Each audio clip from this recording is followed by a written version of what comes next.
nous allons continuer notre travail à la découverte des solides.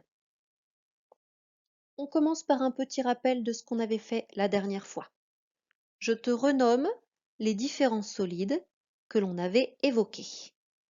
Nous avons le pavé, le cube, la sphère, le cylindre et la pyramide.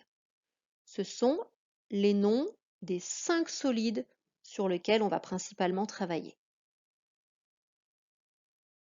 Un petit rappel également sur les noms des différentes parties du solide qui vont nous permettre de mieux les décrire, de mieux les connaître. On avait parlé des faces. Tu te rappelles, les faces, c'est les surfaces sur lesquelles on peut poser notre solide. Elles peuvent être courbes ou elles peuvent être planes. Nous avions aussi parlé des arêtes. Les arêtes, on peut les suivre avec nos doigts sur une certaine distance. Et enfin, nous avions parlé des sommets. Les sommets, on peut les pointer, ils sont souvent pointus, les sommets, et on va pouvoir les compter comme ça en les faisant rentrer dans notre doigt. Aujourd'hui, tu vas construire un cube. Nous avons vu la dernière fois qu'un cube possédait 12 arêtes. Pour représenter ces arêtes, tu as peut-être devant toi des pailles, des cure-dents, des sortes de tiges. Attention, tu en as 12, mais elles doivent toutes être de la même taille. Et tu as également 8 sommets. Pour faire ces sommets, tu as préparé 8 boules de pâte à modeler ou de pâte à sel, ou autrement, tu peux toujours utiliser des chamallows. Mais attention, tu ne les manges pas. Alors, on est parti. Je vais maintenant procéder étape par étape pour t'aider à construire ce cube. On va commencer par réaliser un carré. Tu sais, on l'a dit, le cube est constitué de 6 faces et toutes ces faces sont des carrés. Donc tu vas prendre tes 4 arêtes, tes 4 tiges, pailles, etc. et en t'aidant des boules de pâte à modeler, tu vas réaliser un carré. Tu vois donc ici que tu as besoin de 4 boules, 4 sommets et de 4 tiges, les 4 arêtes. Tu appuies sur pause le temps de réaliser ce carré. C'est fait, alors on continue. Maintenant, tu vas réaliser un autre carré comme ça sur le côté à partir du premier carré que tu as constitué.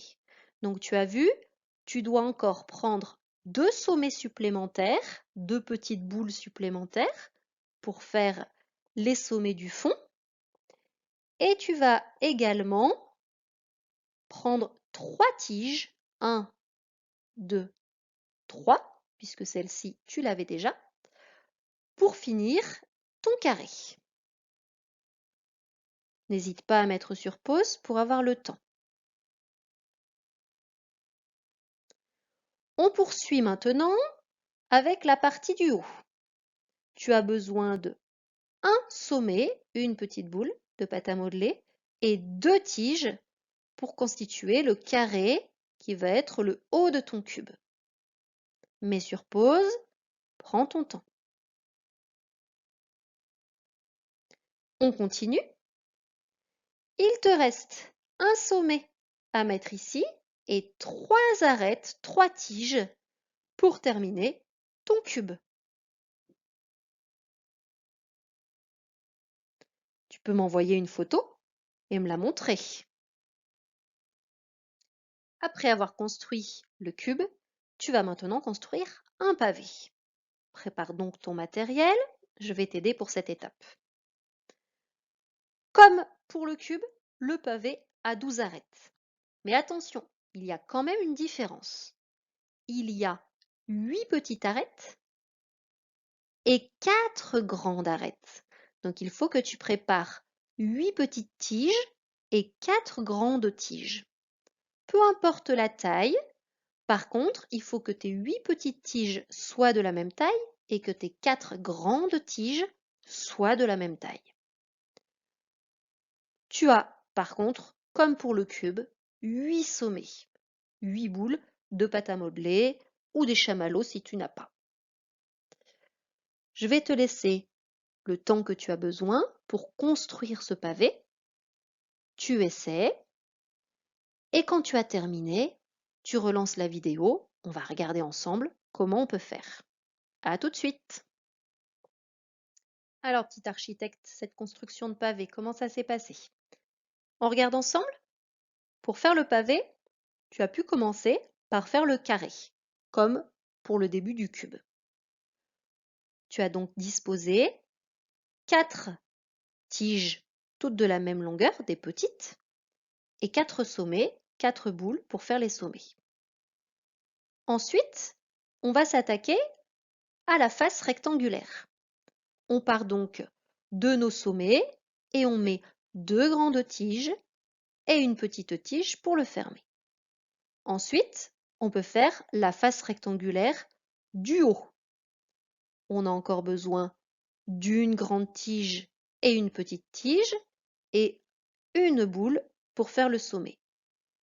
Et on termine avec 2 petites tiges pour fermer le rectangle derrière. On installe le sommet et on accroche la grande tige qui nous reste.